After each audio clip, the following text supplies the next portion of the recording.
I will wait until 9:05 and then we can start.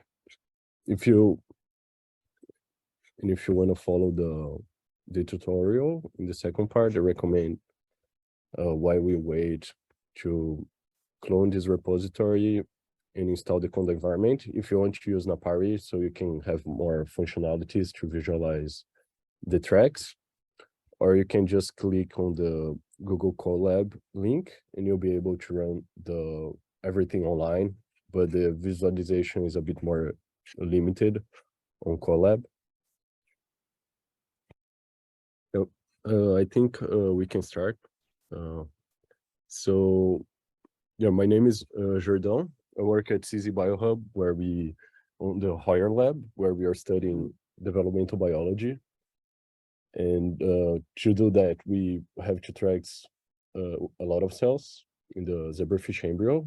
And we had this challenge of tracking cells in extremely large data sets that spans a few terabytes. And that's why we developed our own tool, ultrack, because the available tools, they were not able to solve our issues. And this presentation, we have a lot of time.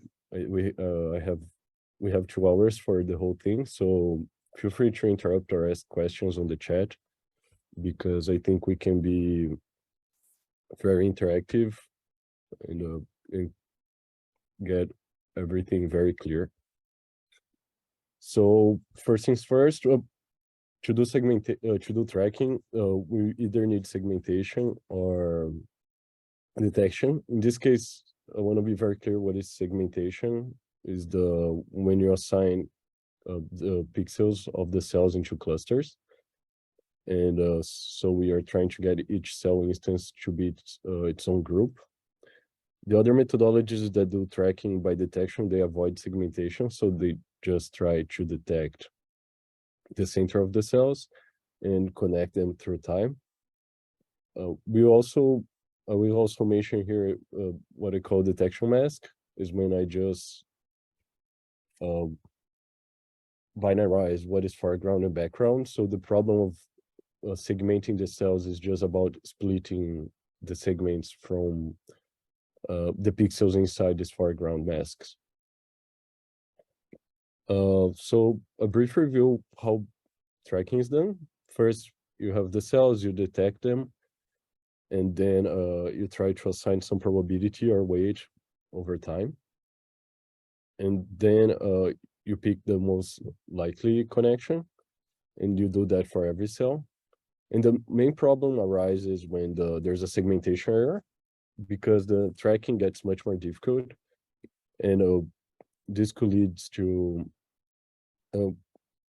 missing the track, and also you could try implementing some heuristics to try to get around that. But the problem is that there are several modalities of error. For example, you could have cell division that is segmented as a single cell, and then you would need a new heuristic, and then there's a new modality of error, and you need a new heuristic, and at some point you run out of ideas to fix all these problems. So if you have a unified framework to do tracking that is able to handle the segmentation errors, that should be able to get a better tracking performance. And the truth is, segmentation is hard, right? I think a lot of us bioimage analysts, this is one of the steps that we spend the most time with. And especially when you go to 3D data. So we develop ultrack, keeping this in mind, and with a few goals. One of them is to leverage existing segmentation models. Right now, there are a lot of work done in segmentation as cell pools, StarDist, and other models.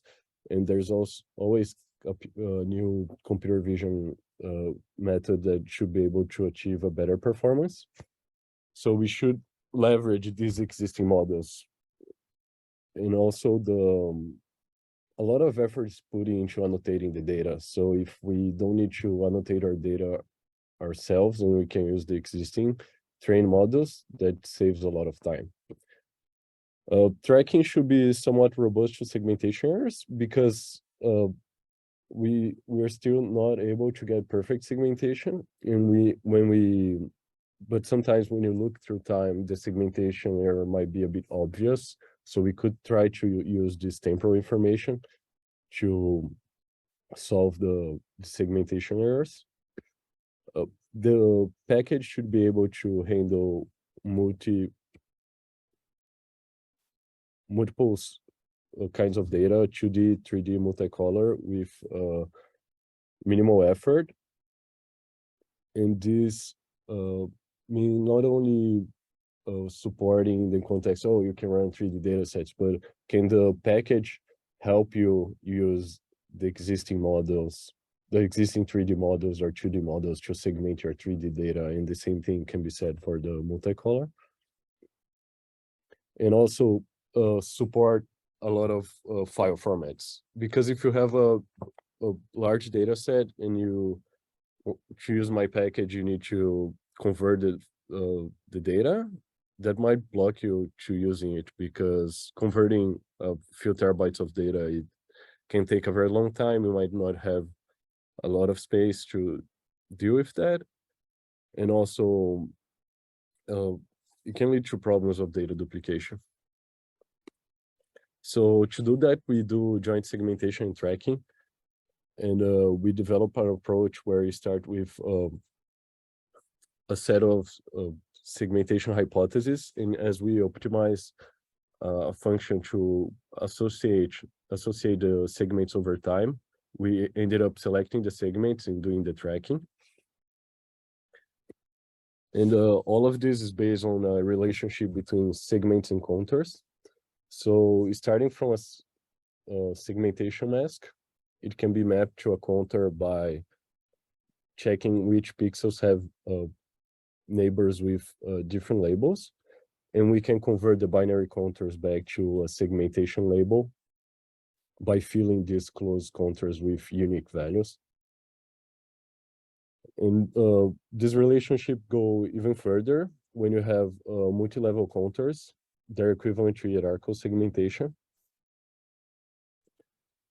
So at each, if you binarize at one level of the multi-level contour, you get a binary contour, and then you can get the segments as we mentioned before.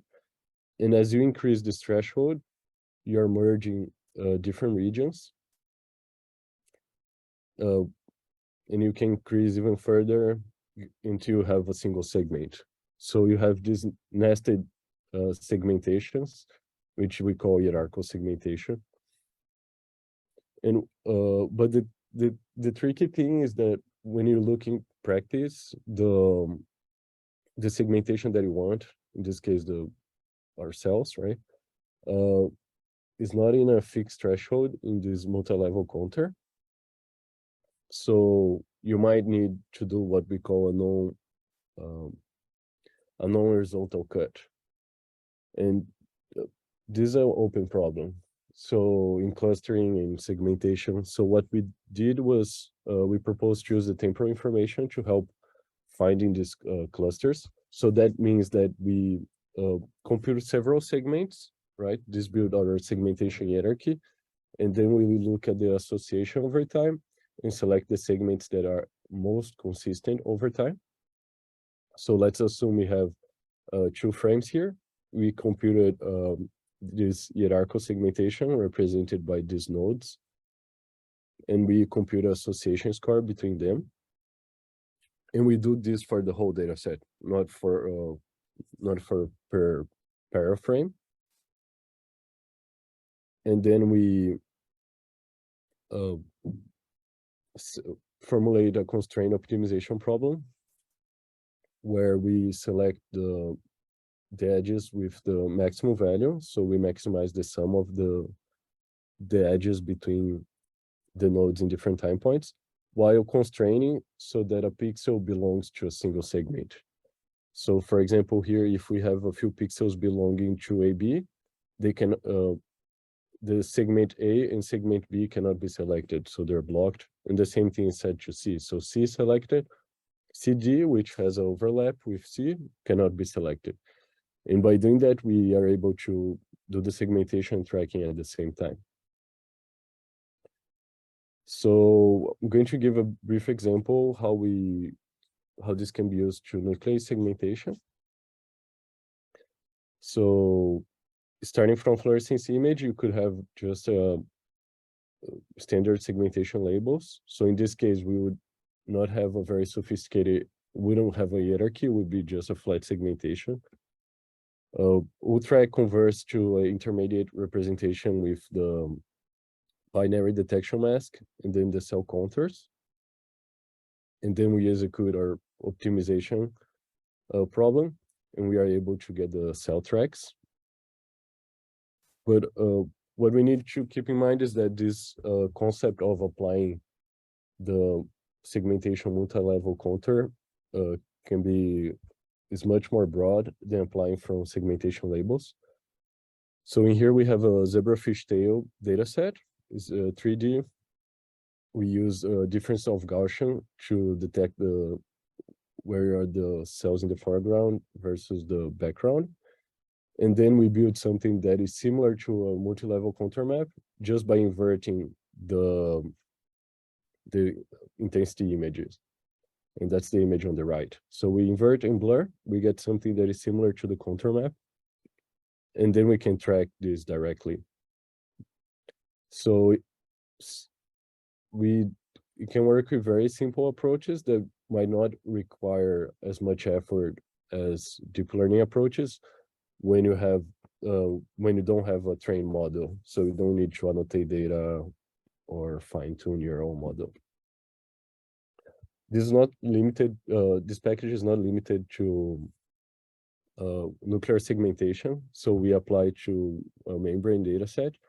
So this of the zebrafish neural nest, we use PlantSeg off-the-shelf network to enhance the membrane labeling. And we detect the region of interest, and from that we applied ultrack, and then we got the segmentation in the tracks. And we also apply to multicolor datasets, and this is one of my favorite examples. So we had this 2D multicolor dataset where we wanted to segment the cytoplasm. And we didn't have a model that worked for colored images. And we didn't want to go through the effort of annotating our own data because that would take a very long time. So what we did is we got a cell pose model that worked in grayscale images. And we split the individual frames, we removed the background, and then we applied the cell pose to get the segmentation. But we noticed that the cell pose model was missing a few of the few cells because because it has multiple colors. The labeling is not super uniform across the cells. So some cells are very dim when you look at the grayscale image, are very bright. And so cell pose are having a bit of issues detecting some of the cells. So we applied just a standard image processing approach using Otsu and Watershed to get a few additional segments. In using the framework we mentioned before, we get the segments and we can combine them into a single contour map. In this case, and as we do most of the time, we combine just by averaging. So when we look at the average, you still have at some level, the contour that you had before. And this can be used for the multi-hierarchical segmentation. And in the package, we provide these helping functions to do these operations for you. So you don't need to worry that much about that. And then from this combined contour map, we run the tracking. So even in a very crowded environment, we are able to track the cells. And we also leverage the color information to have more accurate segmentation when color is available. So we can see that the segmentation tracking is very accurate even when it's moving across other cells. We also applied this to a multi-terabyte data set. And this is a very challenging case because different from segmentation, you cannot process the time points individually. So we had to develop our own methodology to slice into the data set in different parts and process out only in holding memory only what is being processed. Most of it is held into disk. So even with moderate laptop, you can still track these large data sets. So here we show that for this data set, we are still able to get very accurate tracks. And as you can see on the right side, on the z-axis slice, even when we get deeper into the zebrafish embryo tissue and it gets more scattered, we are still able to track the cells. And all of this was done using the HPC computing support of the package. So it took about 9 hours to track this whole zebrafish data set. That is about 3.4 terabytes. And to give an idea, I think the 800 frames, so every frame was acquired about 40 seconds. That's the acquisition interval. And if you don't have a HPC cluster, you can still compute the same data set using a laptop. So we tested in a laptop with 32 gig of RAM and a few gigabytes of swap. And we're still able to track this in 5 days. And it might seem a lot, 5 days, but we have to keep in mind that the data was not in the laptop because we didn't have enough space. So we connected this to the wired connection of our facility. And after some time, we were able to process it, achieving the same result. But if you're going for a more a smaller data set, like this data set from the cell tracking challenge, where it's only 1 gigabyte, it takes just a few seconds. So it's relatively quick to track the data. So we have fast feedback. And I show a bunch of qualitative examples, but we also compare with other methods on the cell tracking challenge. So so we submitted our solutions to the large 3D data sets on the cell tracking challenge. The first submission for the C. elegans, we use a deep learning approach because they have annotated data, so we could train a model. We train a model to detect the cell boundaries in the cells. And from these boundaries, we run our tracking algorithm. And here the score represents a combined score of segmentation and tracking. So the higher, the better. And one more thing is that the submission is blind, so we don't have access to the ground truth of the test set. So only the organizers can see the results. And for the other two data sets, we took image processing approach where we detect the cells with difference of Gaussians and we invert the brightness as I showed the example before. And I think it's really incredible that we got the first result with this simple approach on the Drosophila. And this shows how much traditional approaches can still work out very well when you have limited annotated data. And all of this in just a few lines of code. So here's an example of how you could use this package, but we will dive it deeper in the second part of this workshop.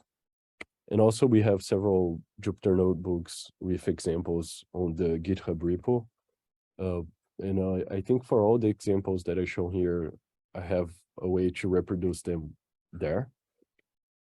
And yeah, all of this was done with the assistance of our collaborators in our team. So I'm really grateful for their help. Does anyone have any question?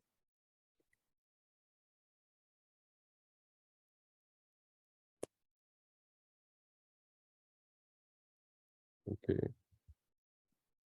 I have a question, if I can ask it quickly.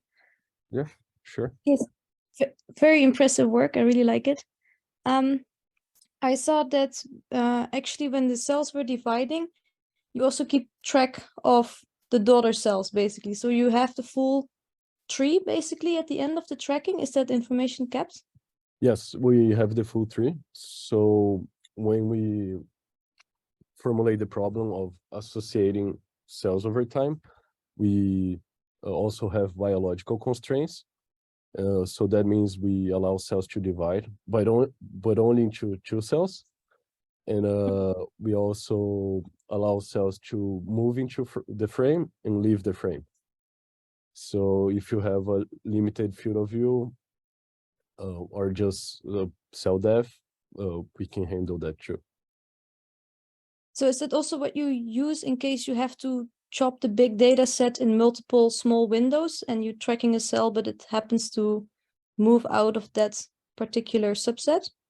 So in that case, it's a bit more tricky because Then you have to catch it in the next one. Yeah. yes, when we process the windows, we need to link them over time. So what we do is that we use a checkboard pattern. We break into windows with overlap. We process first the odd windows, and then we get the solutions that is right on the at least one frame of overlap. We add these solutions as constraints for the second pass, and then on the second pass we solve again with these constraints. So we guarantee that it will be connected. So and we evaluated the results of the when we process using Windows is almost the same as the global solution. So as long as you're not using a very tiny window, it should just provide a speed up, which is really great. I see. Great. Thank you. Really cool. Don't worry. Thank you. Can I ask a question about the 3D versus 2D? You mentioned that you are tracking 3D objects, but then you cannot use contours. You have to use like meshes in order to track. Is that true? So I think our definition of contour is very loose here. Okay. So it's like I would consider a surface or maybe it's not even a surface because we are in the pixel space, but it extends to 3D. I would say it's just maybe a better way to say would be the boundary of the segment, not a contour itself. So it's a set of cross sections in 3D because it's volumetric data. So we have we have the whole thing. For example, on this image here, you can see here is a bit the inside of this region is a bit white, so it's probably the boundary between a cell on this z-axis. So it's not a slice. It's not done per slice. It's done actually per the whole 3D thing. It almost looks like you have vertices, and then you connect vertices in 3D. Yes, I think that's sort of how the hierarchical segmentation works, because they view the image as a graph where you have the pixels as nodes and you connect to adjacent pixels, and then you do the hierarchical clustering. So I agree with you. And the one thing I would like to highlight is that even though let me go back here. When I mention the hierarchical segmentation, it gives the idea that I'm applying multiple thresholds and selecting multiple segments. And I do something that is equivalent to this, but it's a much faster algorithm, because if you had for example, I have an example where I use the image intensity to do that. If I have a 16-bit image, that would take forever, right? Especially on 3D image. So there are fast algorithms to do this that scales on the log linearly to the number of pixels. So that's why we can do the segmentation and tracking even large data sets. Okay, thank you.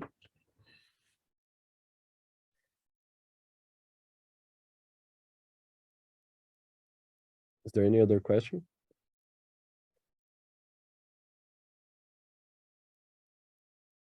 Okay.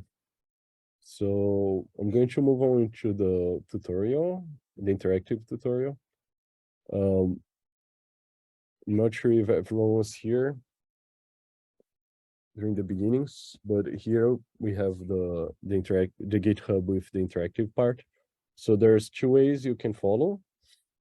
You could clone this repository as in here and set up the environment and run the Jupyter as long with us, or you could just open Colab.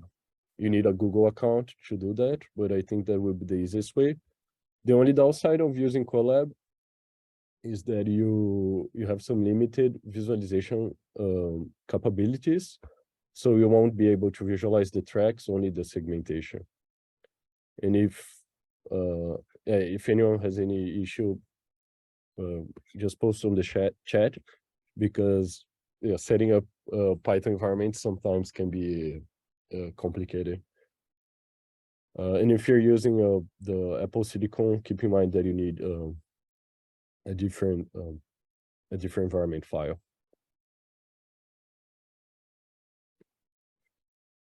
I'll wait a couple minutes and then we can start with this.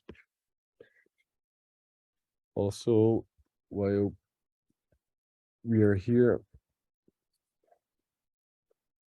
all the examples that I presented here, they're in the examples folder in the tracking package, which is this repository.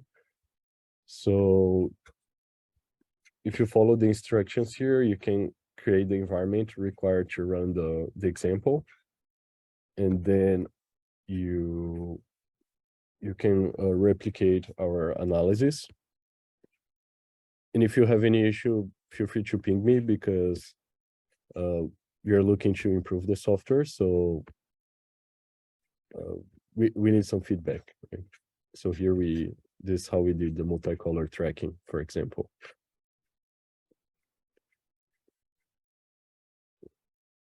Here are the results, right? Okay, so I think we can start the example. Oh, okay, that's yeah, that can be a problem. I think I would check if, because we have two options for the tracking, and this is used to solve the optimization problem. You can use Coin or Gurobi. Gurobi, I think, is easier to install, but you need a academic license or a paid license. So Julian, I would recommend if you could run this, if you didn't find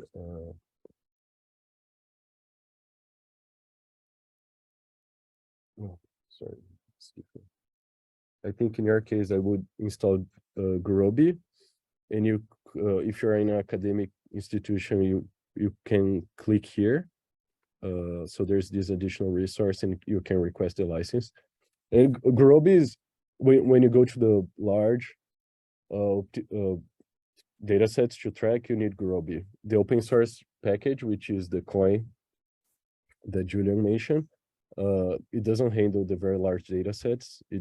And we haven't found an open source solution to that works so far. So, but yeah, they have free academic license, so Gurobi is very easy to install and should solve these issues. And so the two examples that I will run here. The first one is just an introduction to show how the package works. I'm running this locally because then we can see everything with Napari.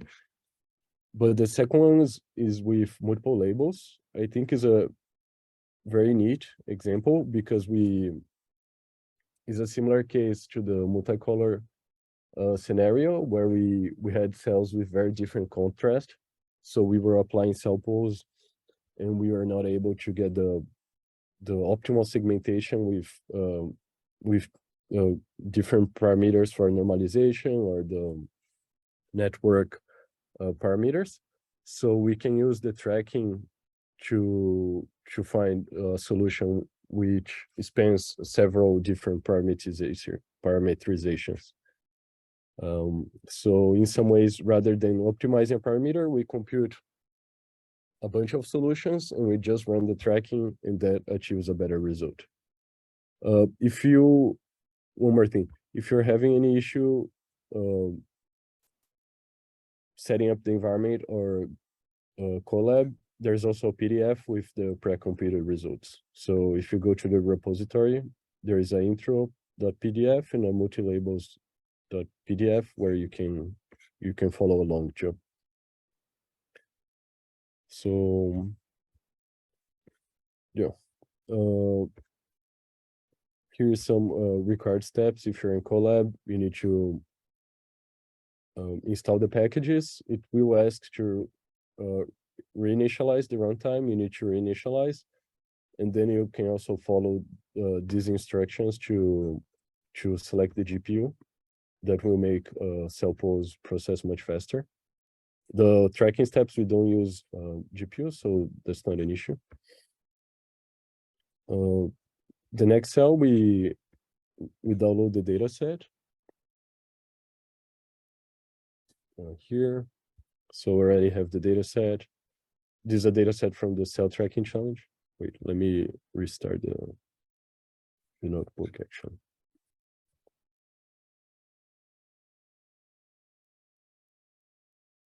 So if you don't have the data set, this step will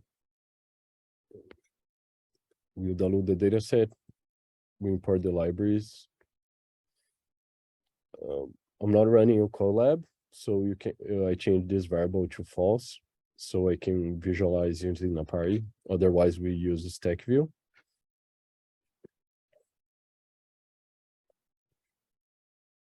So we open the viewer, and we have our images here, right? Can you see the Napari viewer? And the challenging part here is the cells we want to track. There are these very dim cells here, and in this data set they wanted to track the cytoplasm, and it's a bit here. And it's a bit tricky because as you change the gamma, the contrast here, the other cells get much brighter and a bit saturated. So the network starts failing. And to make it a bit more challenging to the nuclei, they're labeled the label is very bright. So when compared to cytoplasm, what we want to segment, they are kind of a confounding factor for the network.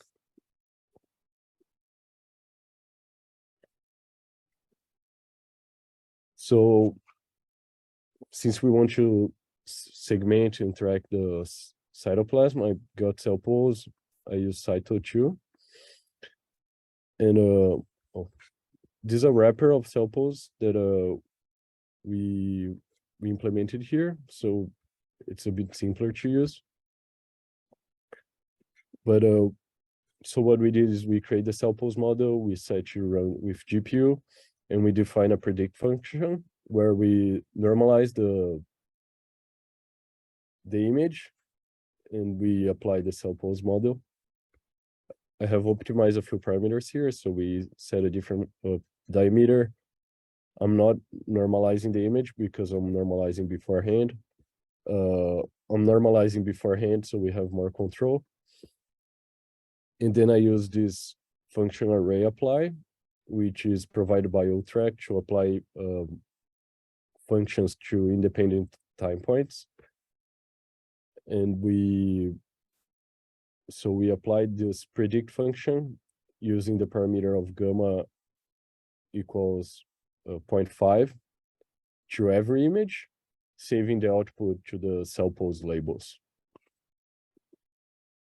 So this, I think this is the step that takes the longest. And I'm running this on my laptop. So if you have a desktop with GPU, it should be much faster.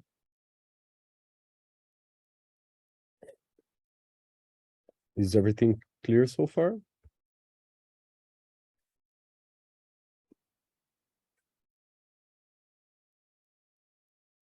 Okay.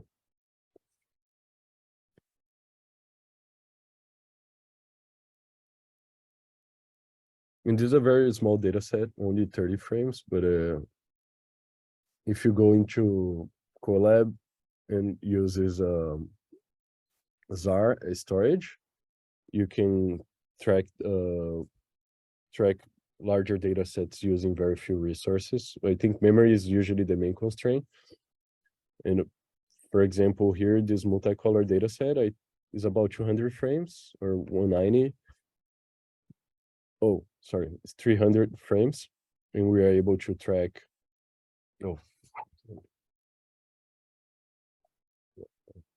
the meeting light went off. And we are still able to track using Colab because we are saving the content on disk, not in memory.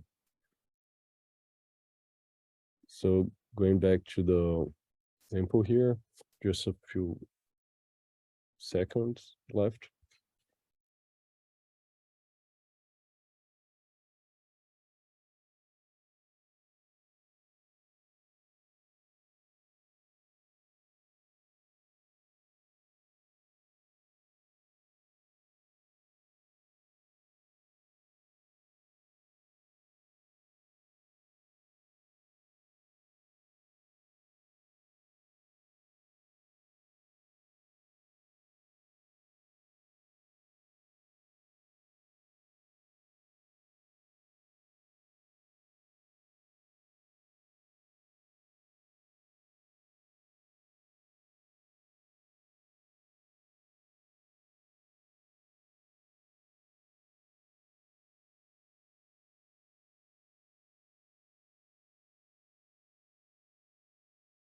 And once we get the segmentations, the next step is extracting the contour and the detections. This is not a required step. You could provide the labels as input, and the software will just do this transformation for you. But here I'm doing it manually, so we can understand how the standard workflow.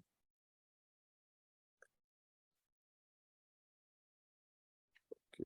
So let's see if did it load the segments. So here we have the cell pose labels, right? They're very accurate. These parameters I tuned manually to get the segmentation, but you can see it's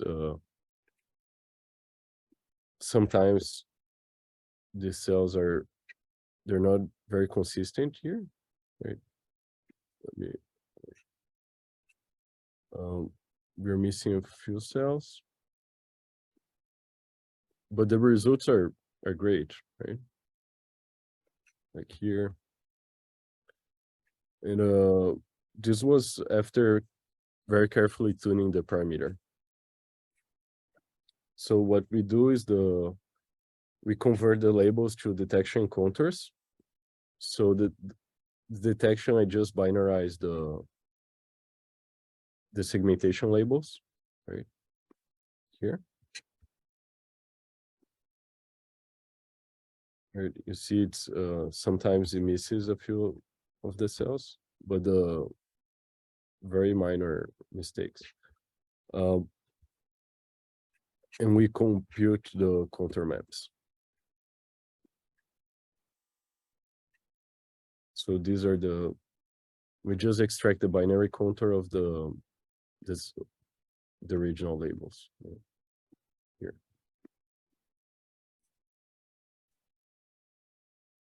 And then now we start the tracking. So the tracking has a few parameters. Some of them can be inferred from the biology of your experiment. Others, as the tracking parameters here, you have to optimize by trial and error. But since we have some sort of a fast feedback, I think they can be easily optimized. And if you have a very large data set, I would recommend processing a subset of frames and then optimizing these results on that subset. So I create the main config file. This helps you have a reproducible workflow. You can export this to a toml file. The processing can be done in parallel, so you can set the number of workers. Because the hierarchy can have several segments that could increase the processing time, you can reduce the search space in the hierarchy by filtering by area. So here we remove every segment that is below this size. And there's this mean frontier parameter where you only allow segments which have the average boundary above this value. So this way we are fusing everything inside these black regions. Next is the linking parameter. So we have 3 steps, right? Segmentation, where I do the hierarchical segmentation, the linking, and the tracking. The linking is you define how many neighbors you have that you can be linked, the maximum distance to your neighbors. If you provide the scale, it's on the scale space, so it can be the physical space. Otherwise, it's in the pixel space. And you also have the number of workers. And then you have the tracking parameters, which penalize the divisions or appearance and disappearance. So you don't have a lot of cells that they seem like they're dying and appearing, because that is, you expect to have something continuous over time. And once you have set up the configuration, have the detection and contour map, you just need to call a single function that will run the tracking. So it's very quick. So we did the hierarchical segmentation, then we are doing the linking, and then solving the optimization problem. So now you run, it's very quick. And then we need to export the results. So as I mentioned before, almost everything is done, almost everything is stored out of the memory, so we can process very large data sets. So when you have the result is saved in a file in your disk. And if you want to visualize in Apari or TrackMate or some other tool, you need to export. So here we have this function to export to a tracks layer in Apari. And that's what we will do. So here we have our results. So we now got the segmentation, and we assign the tracks for them over time. Right? So we can see here we are tracking the cell. But the thing is, if you don't have, when you're using the labels as input, not contours, like the case of plant seg where we had a fuzzy contour. If you don't have the segments in the solution, ultrack won't be able to fix this, as you can see here. You see that the segments disappeared, the tracking failed. So in the next example, we'll show how we can use multiple segmentations to achieve a better, I think, leverage the full power of ultrack.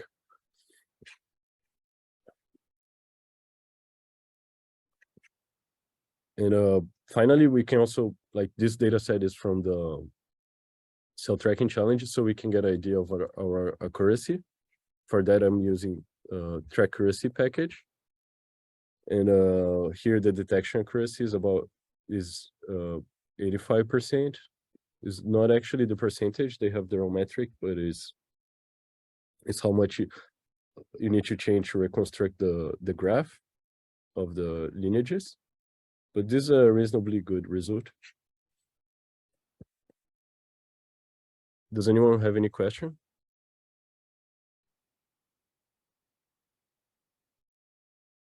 Okay. So now we're moving to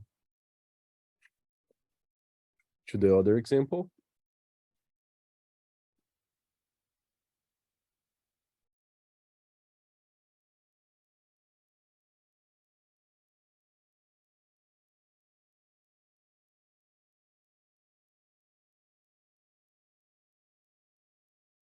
So here we're going to track the same data set, but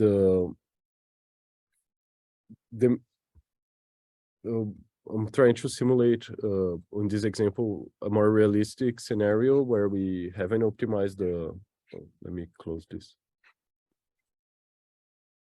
Let me interrupt this one. A more realistic scenario where we haven't optimized or know the parameters of the segmentation. And what we want to do is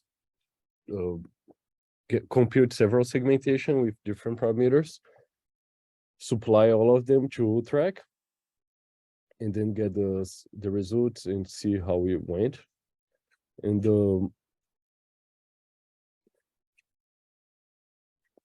I think this example could be generalized to the multicolor case, where you compute multiple segmentations for each channel and combine them. So it's very broad, but also, as I mentioned before, you can go into the ultrack examples folder in the repository, and you'll be able to replicate the tracking we did that was shown in the presentation. So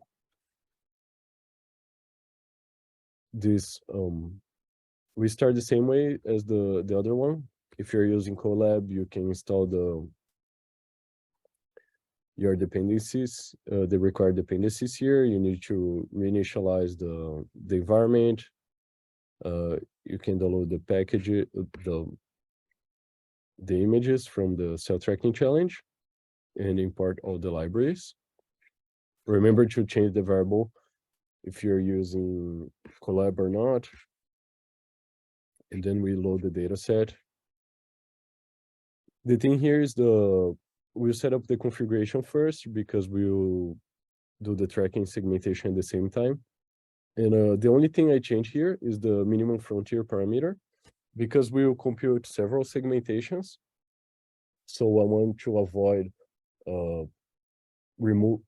merging segments which have weak boundaries, because some of them will, and we want to keep them as part of the solution, because that is what will help us achieve a better segmentation accuracy. I define the same function from cell pools to do the tracking, to do the segmentation. And I define a score function that does the same thing as compute the score for the tracking results. But here I provide output path, because what I will do here is that I will run the tracking with several segmentations and compute the tracks and compare the scores with the ground truth. So when we do the combined segmentation afterwards, we will see how much it improved, or if it improved our segmentation results. So here what I'm doing is in this case, I'm only changing the gamma. The gamma is the parameter that changes the contrast of the image. So we are just taking a power of the intensities before normalizing. So I iterate over the gamma. I apply the cell pools segmentation as I did before.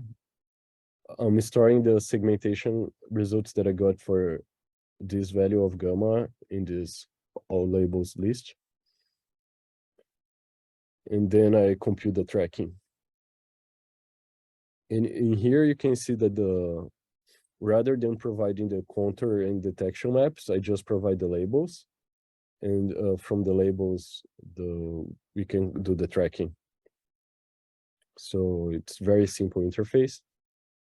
And then here I'm exporting the data to the cell tracking challenge format, which is several TIFFs. And then I compute the score and save the score and the gamma value into this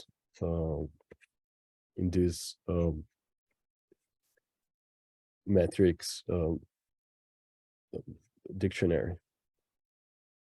So right now I'm running this for the several values of gamma. So in here it's only 4 values, but that should be enough. It might take a few minutes because how the cell pose takes a while.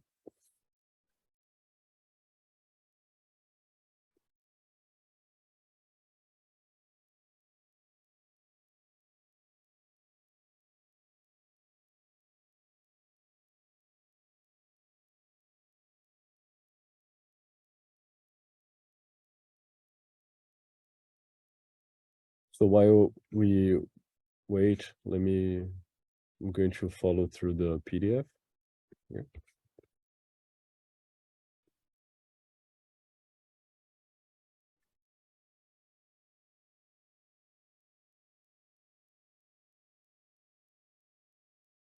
So the step we're at is to compute the labels and generate the tracks for every gamma value using cell pose.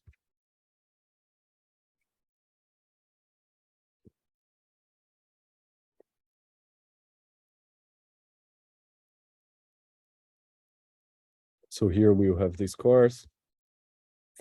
For gamma of 0.1, the score is a bit lower than we had before, is 0.75.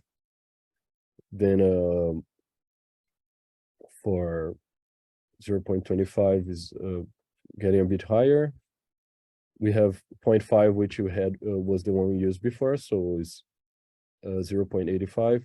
And then we have gamma equals 1, which is the lowest parameter. And this is the default normalization. You see how the normalizing the data can impact the segmentation accuracy. So these deep learning models, they're very sensitive to the input. And what happens in practice is when we have sometimes it's hard finding the optimal parameter, right? You might have more than one parameter you're tuning. So then what we do is that we supply all the labels to the labels to edges functions. So the labels from the 4 output we had will be converted into a detection and contour map. Let me see if it's done here. Not yet. Okay. So when it's done, we were able to visualize the combined contour map. So here's the combined detection map. Is very similar to the original one, but it should have a higher coverage because the way we combine the detection map is to get if a pixel is present in any one of the supplied labels, it will be marked as a candidate segmentation. And here the contour map is just the average. So you can see we have more boundaries than we had before, but some of them might be very weak. For example, this one where this dimmer region where the cells are not detected every time, or this one where it's split only in a few of the frames. So that's why we had to decrease that minimum frontier parameter. Oops.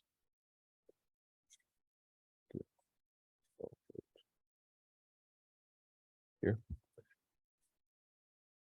And then using this combined detection and contour map, we run the tracking the same as we did before. And we export the tracking results to the cell tracking challenge format, and we compute the metrics. See here, is it? Okay, still computing. And then we concatenated all the tracking results and created this table. And if we look at the results of the tables of this table,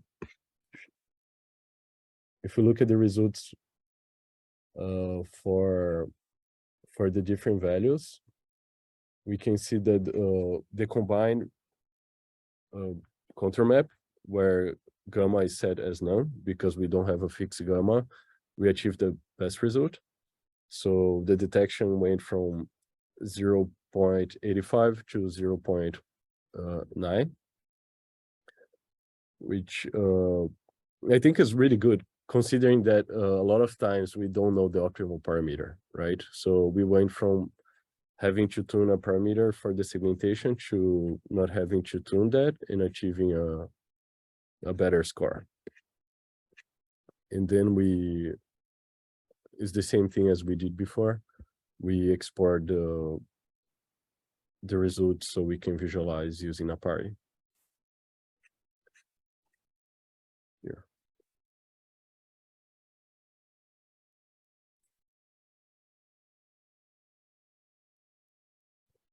Let me look here. Yeah, so it's computed. So it's tracking the combined contour map. Once it's done, I will show the NumPy viewer so we can have a better look at the results. So here's the table that I showed before with better formatting.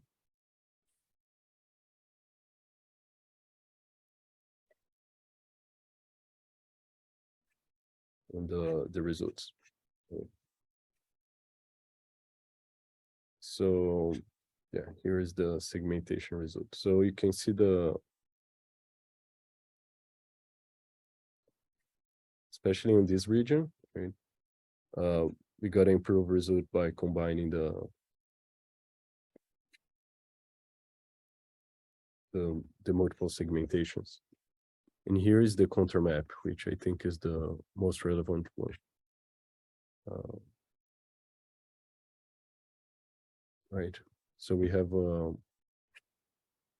different intensities of contours, and each intensity leads to different segmentations.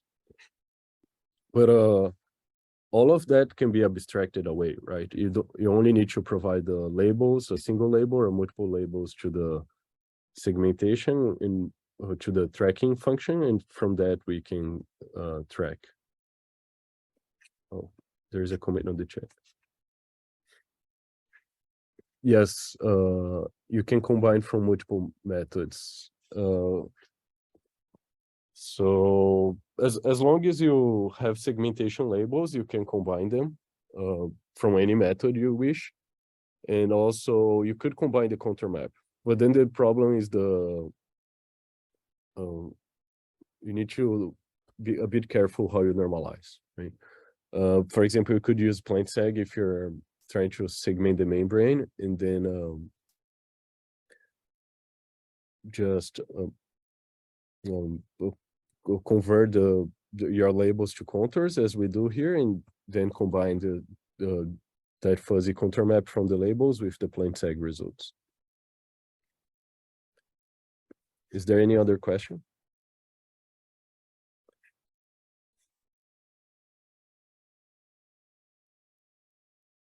Okay.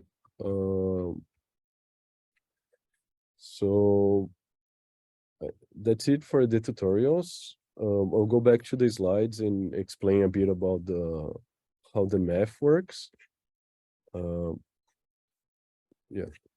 this part is not the most popular with the biologists, so yeah. But if anyone have any question, feel free to stop me, and we can discuss, even if it's from the previous part of the presentation. So I think the main contribution of this work is the constraint optimization problem that we formalize, and this is not the first paper that the first work that does multi-hypothesis segmentation tracking, but our main contribution is that this framework based on the duality between segments and contours generalized for any kind of segmentation input, because previous approaches like TGMM, they were restricted to a mixture of Gaussians or some other intermediate representation that they used. So here I defined the set of the hierarchies for each time point as H, T. So this is the set. And we are trying to maximize the association defined by W for the segment selected by the tracking. And we select a segment, we select a pair of segments, so their connection by this variable X. So Xij means that segment Y and J are in the solution, and so that is set to 1, and they're selected into the solution. So that's the variable then the W gets triggered, and that's what we are maximizing. And on the second line, you see we have on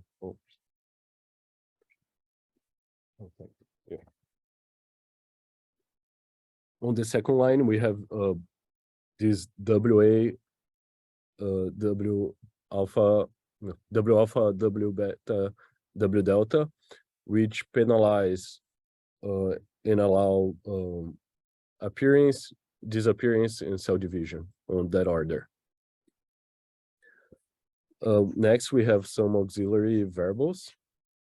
So the first one is the incoming flow constraint. So to formalize this as the constraint continuous flow problem, we have such that each segment on the hierarchy must have the same number of incoming edges as outgoing edges. So the first, and this, as we had before, like X, Y, J represented the connection between Y and J. Yj represents if J is in the solution. So this is a slack variable. So when we have either X alpha J, that means that it's an appearing cell, or we have an incoming cell into J, Yj gets triggered. So this means that this segment is selected. And if that segment is selected, then there's the third equation there, where you must have outgoing flow. So we have, in this case, Yi is equal to a disappearing auxiliary variable, which is this X beta I. And then there is also, or it could be connected to another cell in the next frame. So this is the sum in the equation. But we also need to handle the case of cell division. So there is this slack variable on the left-hand side, where X delta I. So that means when we have divisions, it will trigger this variable. So we will allow to have two outgoing edges. And Y and X, they're binary variables. So keep that in mind. And there is a additional constraint, so we can only divide when there exists a cell. So if the slack variable of division can only be set if Y is 1. And then the final constraint is the one that makes such that each pixel is assigned to a single segment. So for every segment in the hierarchy, if one is a subset of the other, so it's a children in the hierarchy, they cannot be in the solution at the same time. So, and that's where we need Gurobi for. It's the solver for this optimization problem. Is there any question?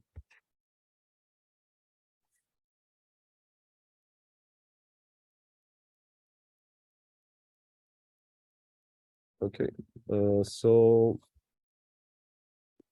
yeah, that's about it for the tutorial. I'll be here for a couple of minutes if anyone has any other question. But if we are a bit short of the 2 hours. But if you ended up using our package and you have any comments, feel free to reach out. I have, if you want to schedule an hour to debug any issue you have, you can find a link on my GitHub to schedule it. And thanks everyone for the attention.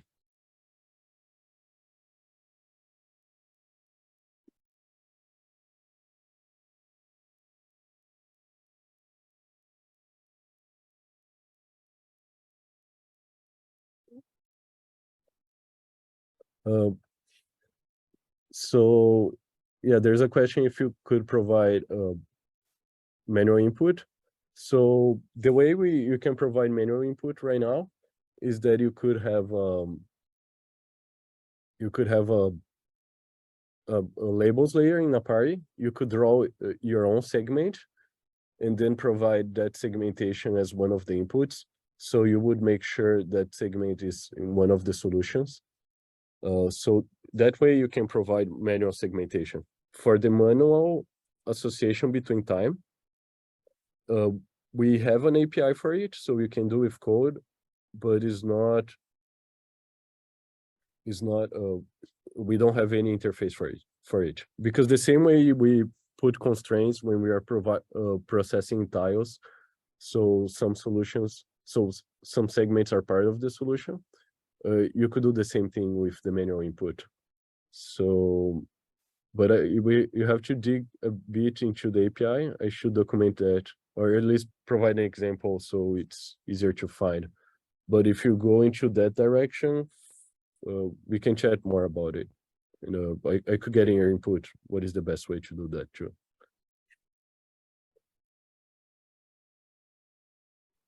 Oh, that. So I think you mean compared to the capabilities of processing the data or tracking accuracy?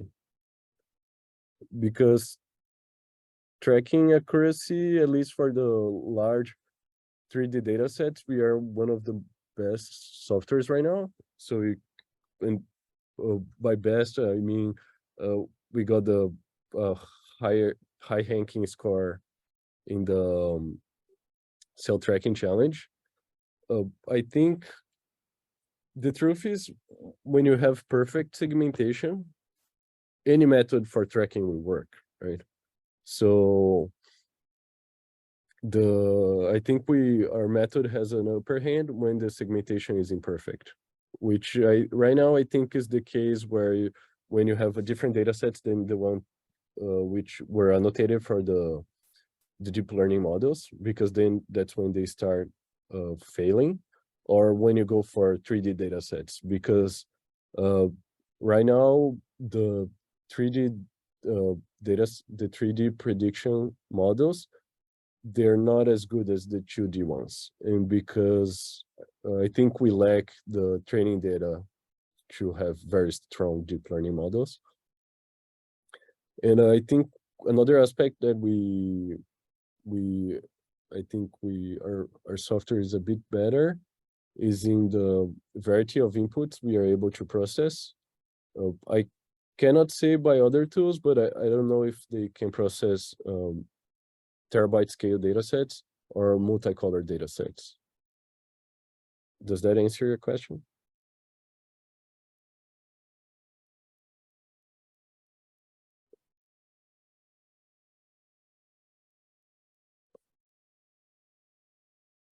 Yes, exactly.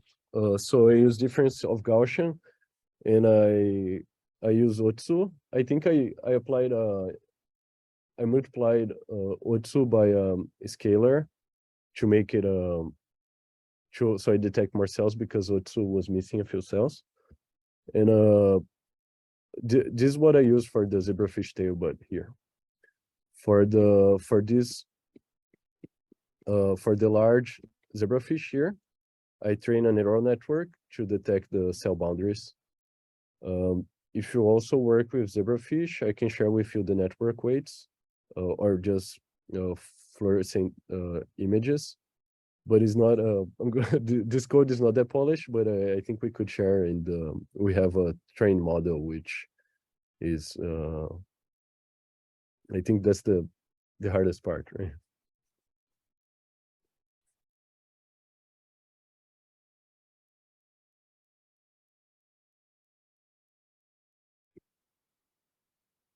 All right.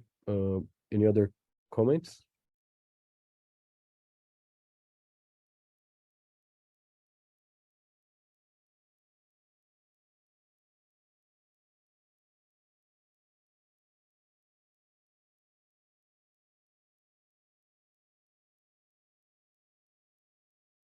Okay.